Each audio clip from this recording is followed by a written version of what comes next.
અમદાવાદમાં કેરીનું આગમન શરૂ થઈ ગયું છે। કમોસમી વરસાદથી નુકસાન થતાં જ હવે કેરી મોંઘી થઈ છે।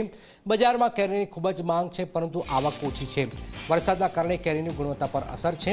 મોંઘવારી વચ્ચે પણ કેરીની સારી ખરીદી છે। આગામી દિવસોમાં આવક વધે તો ભાવ ઘટવાની શક્યતાઓ છે। હાફૂસ કેરીનો ભાવ 100 થી 125 રૂપિયા છે। રત્નાગીરી હાફૂસનો ભાવ 200 થી 250। તોતાપેરી કેરીનો ભાવ 30 થી 35 રૂપિયા પ્રતિ કિલો। પાયરી કેરીનો ભાવ 100 થી 120 રૂપિયા છે।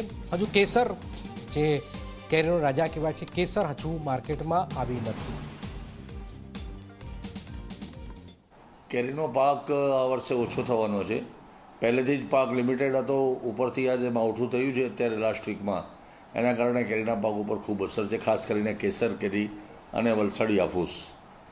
અને એના કારણે આવક ઓછી થવાથી મોંઘવારી વધશે, કેરીના ભાવ થોડા ઊંચા રહેવાની શક્યતા છે, પરંતુ લોકોની ખરીદ શક્તિ ઉપર પણ આધાર રાખે છે। એટલે ગયા વર્ષ કરતાં 30% જેવો અંદાજ પાક થાય એવી ધારણા છે, અને લેટ થશે।